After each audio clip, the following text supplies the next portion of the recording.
So that was the algebra and equations part of this topic done. We're now moving into the graphing, the finding the equations of straight lines and those kinds of things. Girls, not now. So the first thing I want to talk about is gradient. So the gradient is the slope of a line. We give it the symbol m. Okay, m is for gradient. And there's 3 different ways that you can find it. The first 2 I hope you're familiar with. First of all, when you first learned about gradient, probably in year 8, you learned that gradient was rise over run. So you'd have your graph there, you'd make a triangle, and you'd physically count how much does it rise and how much does it run, and you'd get your gradient. Then you advanced from there, and we learnt this formula, which was if you can have 2 points, then you can sub those points in with an x1, y1, x2, y2. You'd label your points and you sub them in to find the gradient. That way you don't actually have to have a graph. You can do it all from the point that you've been given. Now this one is probably a new one. M is equal to tan theta. And there's a little diagram here to help explain this one. The theta is the angle that your line makes to the x-axis. So for example, if I made that angle there 30 degrees, if I wanted to find the gradient, all I need to do is go m is equal to tan of 30 degrees. And you would just use the calculator, so tan 30 to get 0. I'm going to round that to 1 decimal place, 0.6. Okay, so pretty easy to do, but that is a new formula that you probably haven't seen before. Yes. Yeah. Next bit. The intercepts of a line are the points where it crosses the x and the y axes. There'll be questions that ask you to find the intercepts. To find them, you're going to sub in when x equals 0 and when y equals 0. So to find the x-intercept, you sub in when y equals 0. To find the y-intercept, you sub in when x equals 0. Yeah? Yes. The gradient intercept form of a straight line is when you see something in the form y is equal to mx plus b. Now the m we just talked about, that's your gradient. You can read the gradient straight from your equation if it's in that form. The b on the end is your y-intercept, and we have to make it a letter other than y because we've already got a y in our equation, right? So that's why they've used b. Some textbooks even use the letter c. So anyway, the number on the end is your y-intercept where the line's going to cut through your y-axis. Some special lines. Most lines cross through both the x-axis and the y-axis. Any sloping line is going to cut through both axes. But some don't. The ones that don't are your horizontal lines. A horizontal line, like this, is always going to be going through the y-axis.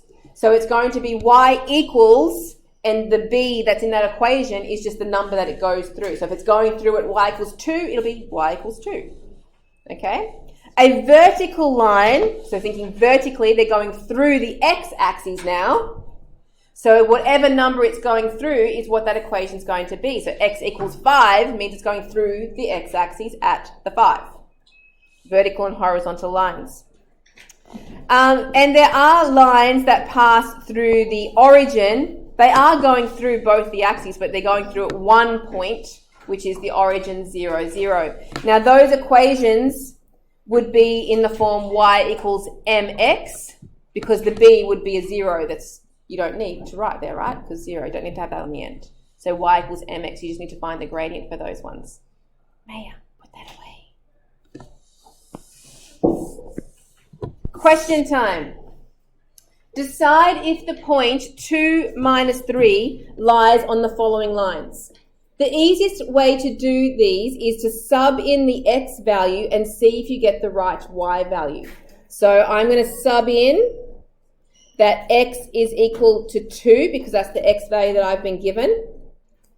That means from my equation, y equals 2 times 2, because the x is 2, minus 7.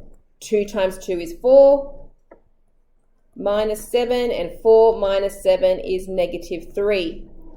Now, because I got y equals negative 3, which was the y value in that point, that means that that point is on that line. So I go, therefore, yes, that point is on that line.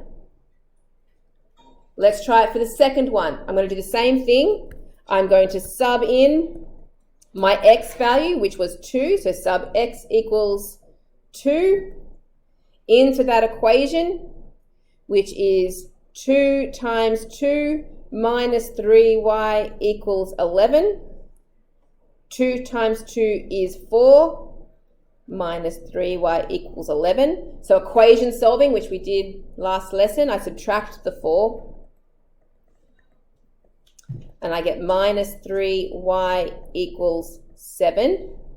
And then I divide by minus 3. Now 7 divided by minus 3 doesn't go exactly. It goes 2 times with a 1 remainder, so minus 2 1/3. So this time I did not get the y value that I needed. I didn't get negative 3. So that means no, that point does not go on that line. Next page. Question 2.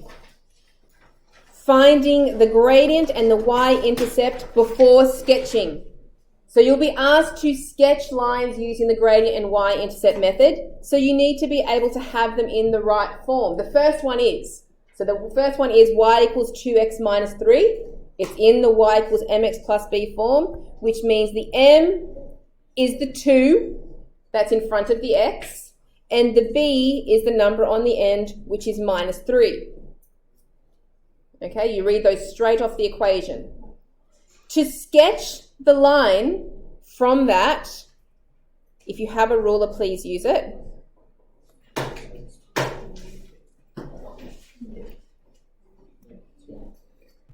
Label those axes.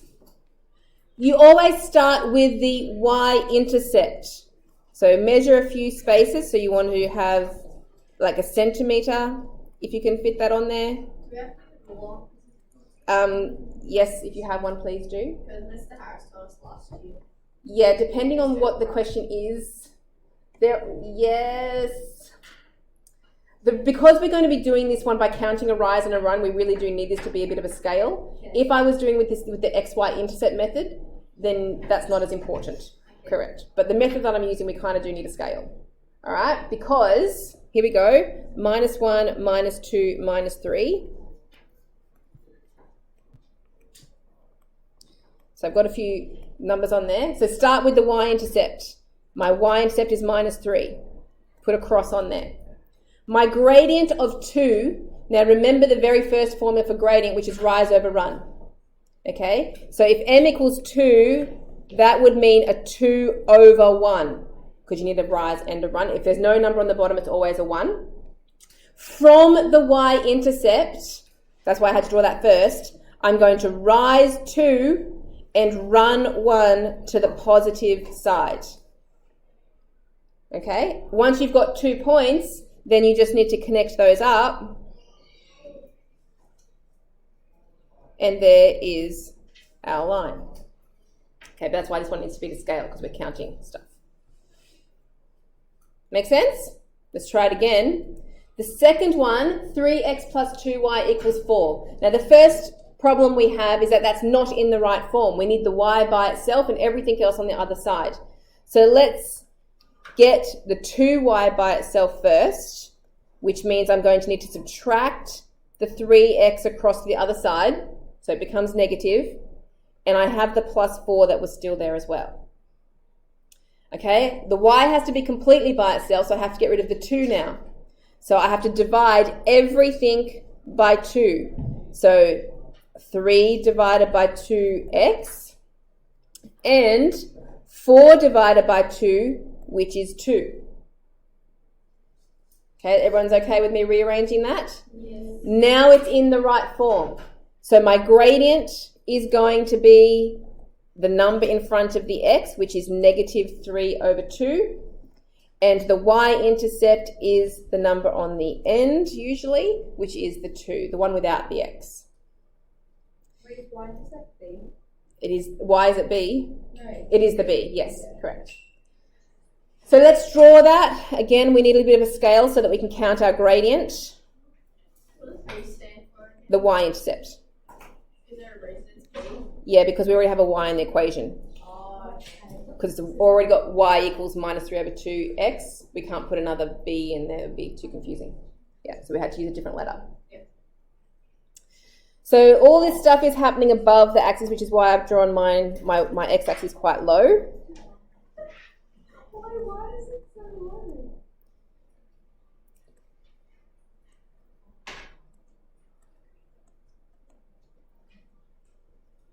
Okay, I've got enough room. I was just counting to make sure I had enough room on my graph. I do. So x-axis and y-axis. Always start with the y-intercept. So my y-intercept was 2. Put a cross on the y-axis at the 2.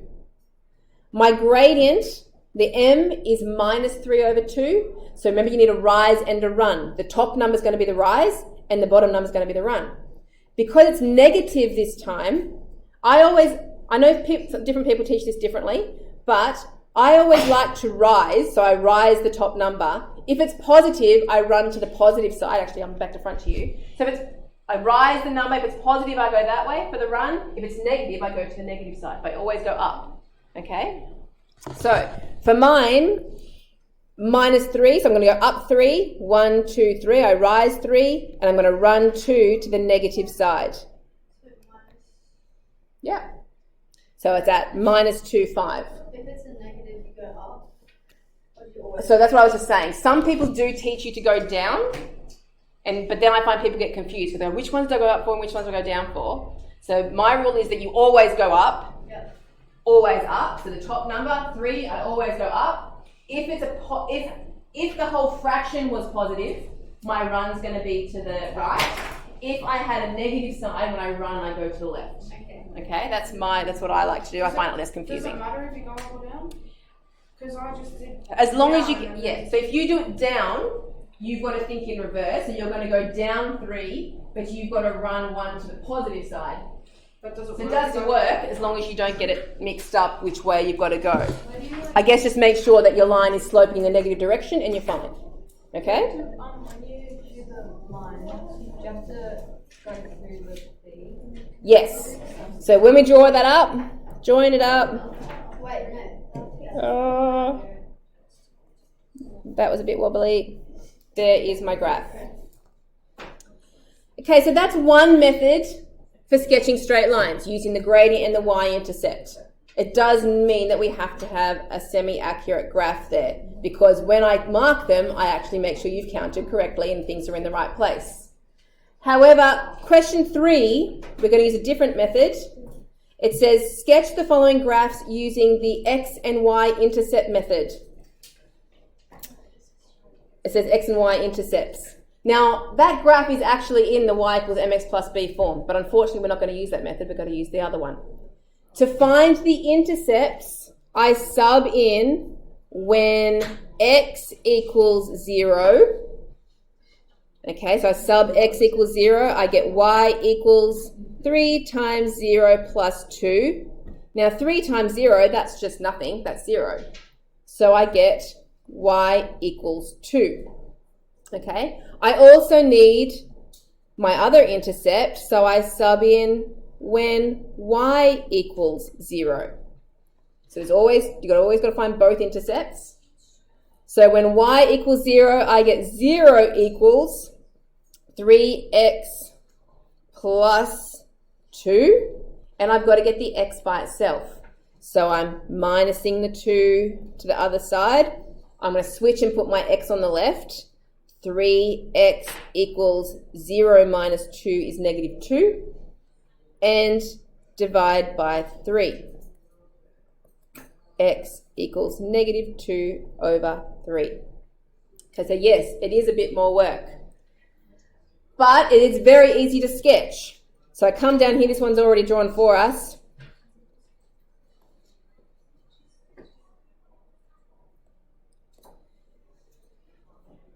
So my y-intercept was at 2, y-axis, put a cross at the 2. My x-intercept, not a very nice number unfortunately, my x-intercept was at negative 2/3. So I'm going to put a little arrow in here. That one there is going to be my negative 2/3. And I put a cross there. That's right.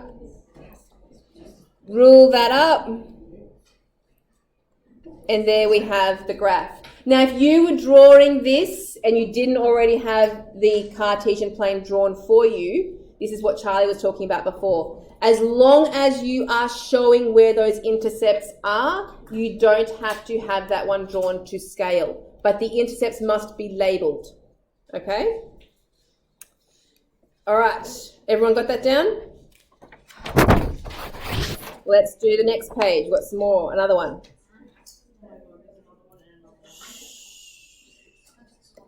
Part B. This is the same method. We want to use the x and y intercept method to sketch it. So we sub in when x equals 0, and we're going to see what happens. And then we're also going to do the when y equals 0. We know we have to do both. Hayley. Does it always have to be equal to 0? That's what you always sub in, yes. So that's where the intercepts are. Because when x equals 0, that means you're on your y-axis, right? So when you're doing the intercept method, yes. Yeah. All right, so subbing in x equals 0, we get minus 2 times 0 minus 3y equals 6. Now, the 2 times 0 part, that stuff always crosses out. That doesn't do anything. And I get minus 3y equals 6. Then to get the y by itself, I'm going to divide by negative 3. So that gives me x equals negative, not x equals, sorry, y equals negative 2. Then doing the second one, subbing in that y equals 0 back to the original equation, I get minus 2x minus 3 times 0, because the y is 0 now, equals 6. Some of you will probably not want to write that 3 times 0, that's fine, but I'm just trying to show, because I know some people like to have everything subbed in. Minus 2x equals 6 is my equation. All I need to do is divide by negative 2. Oh, that wasn't a minus sign there though. So that gives me x equals a negative 3. So again, our little Cartesian plane is here for us.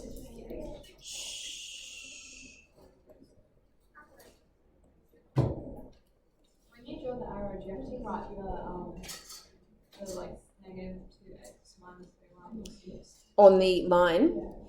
If there is more than one graph that you're drawing on a Cartesian plane, then yes, you should always label them. If there's only one, it's okay not to. All right, so my y-intercept was at y equals negative 2 down here, y-axis negative 2. X-axis was equal to negative 3, so over here, and neatly join up. There it is.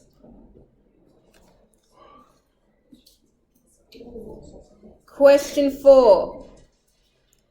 For some reason, these ones are the easiest graphs, but every year, people forget about these easy ones. Remember the hard ones, but forget the easy ones. If you have just an x equals something, these are the vertical lines. They're going through the x-axis. So it's a very quick little sketch. You just want, oh, there's my quick Cartesian plane. And it's vertical. It's going to go through the 3. I'm going to do it in a different color so you can see which one's my actual line. There is my x equals 3 going through the 3. I probably should label my x-axis. There we go, x and y. All right, quick sketch. So x equals negative 7 means it's x again going through the x-axis.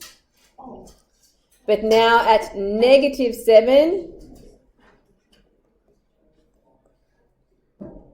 so let's put negative 7 over here and going down. These are the easy ones, that's right. X and Y. They're very quick ones, those ones. So C and D, when it's Y equals now, we're now Y equals. We're going through the Y-axis, so these are horizontal lines. going through the 2. Quick Cartesian plane, a line going through at y equals 2. Yeah? And one more of these, y equals -3, goes through the y-axis at -3.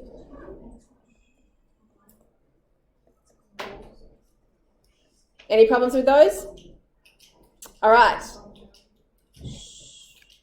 E and F, I know they're still in that same question 4, but these ones are different. These are not vertical or horizontal because they both have an X and a Y. As soon as you have an X and a Y in there, it's going to be a sloping line. But neither of them have a Y-intercept. They're the Y equals mx form. They're the ones that are going through the origin. So to sketch that, I'm not going to be able to use the X and Y-intercept method because both the X and the Y-intercept are actually going to be 0. I would need to use my gradient method, the very first one that I did in the rise over run. That's right. So to sketch my gradient, I want to make a little note here. My gradient is 4 and my Y-intercept, just so we don't forget, is 0. There's nothing on the end there. To sketch with this method, we have to be a bit more accurate because we're counting the gradients. X-axis, Y-axis. What's with you doing it so low? Because I know that I'm always going to be counting up for my rise, I know I'm going to be going up from there. I don't need anything below. So 1, whoops, I just deleted my whole line accidentally. Try that again.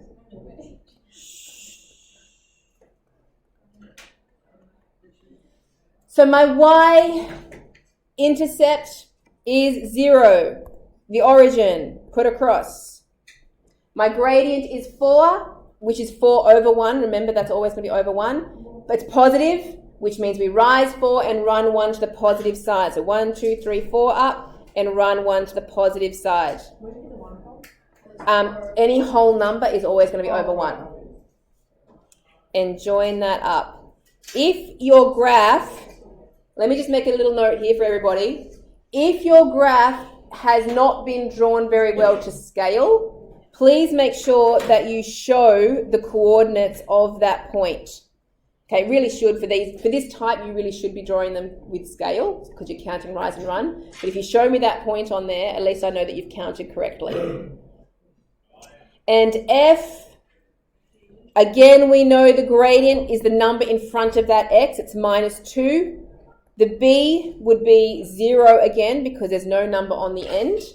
So we need to use the same method.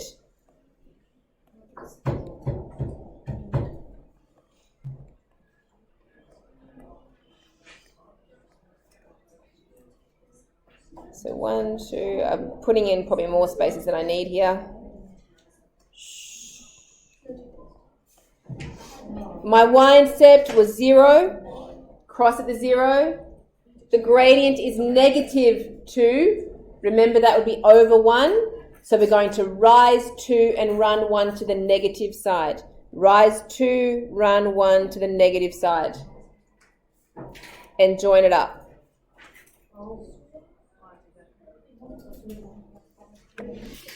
All right, so now you will all be experts on sketching straight lines and you will easily do 5E. Why are you laughing?